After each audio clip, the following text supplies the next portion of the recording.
కర్నూలు జిల్లా మద్దికేర మండలం పెరవలి గ్రామంలో శ్రీ రంగనాథ స్వామి వారు 8వ రోజున హంస వాహనంపై పురవీధుల గుండా పయనిస్తున్నారు. హంస జ్ఞానానికి ప్రతీక. హంసకు ప్రత్యేకత ఏంటంటే పాలను నీళ్లను వేరు చేయగలిగే గుణం హంసకు ఉంది. అందుకే శ్రీ రంగనాథ స్వామి వారు అధిరోహించినటువంటి జ్ఞానాన్ని అజ్ఞానాన్ని విడదీసి మనిషి యొక్క ప్రవర్తనను ధర్మ మార్గంలో నడిపించుటకై శ్రీరంగనాథ స్వామి వారు హంస వాహనంపై పయనిస్తున్నారు. ఈ కార్యక్రమంలో మార్కాపురం శ్రీనివాసాచార్యులు, ప్రధాన అర్చకుడు కొమండూరి రంగనాథాచార్యులు, అర్చకులు, దేవాలయ సిబ్బంది, రఘు, అలాగే దేవస్థానం చైర్మన్ పారా రవి, పాలక మండలి సభ్యులు, గ్రామ ప్రజలు, భక్తాదులు పాల్గొన్నారు. ఈరోజు చివరి రోజు అనగా కడపటి రోజు.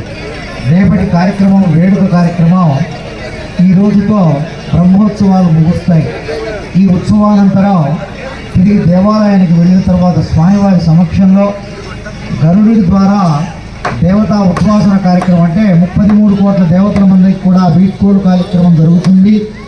తదుపరి స్వామివారి కట్టినటువంటి కంకణాలన్నీ కూడా విసర్జింపబడతాయి. తదుపరి మూకబలి అనేటువంటి కార్యక్రమంతో ఈరోజు కార్యక్రమాలు ముగుస్తాయి.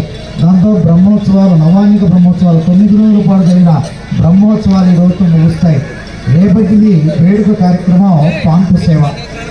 మరి ఈరోజు చివరి రోజున స్వామివారు హంసవాహనారూఢుడై మన పెరవలి పురవీధుల్లో కర్నూలు జిల్లా మద్దికేర మండలం పెరవలి గ్రామంలో స్వయంభూగా సాలగ్రామ రూపంలో వెలసిన శ్రీ రాజ్యలక్ష్మి భూదేవి సమేత రంగనాథస్వామి వారి వార్షిక నవాన్నిక బ్రహ్మోత్సవాలలో భాగంగా ఈరోజు 9వ రోజు సాయంకాలం స్వామివారు హంసవాహనారూఢుడై పెరవలి పురవీధుల్లో విహరించడానికి బయలుదేరి వస్తూ ఉన్నాడు.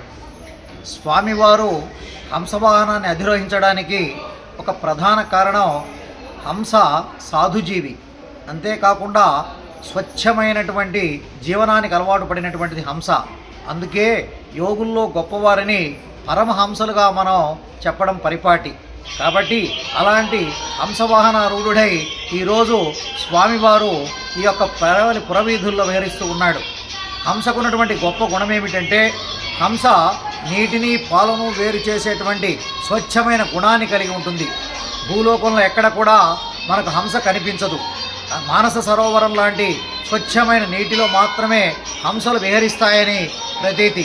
కాబట్టి హంస వాహనారూఢుడై స్వామివారు రావడానికి ప్రధాన కారణం ఏమిటంటే ప్రజలంతా కూడా హంసలాగా స్వచ్ఛమైన జీవితం గడపాలని, ఎప్పుడు కూడా అధర్మానికి దూరంగా ధర్మానికి కట్టుబడి జీవన విధానం కొనసాగాలని, ప్రజలంతా కూడా పరమహంసల్లాగా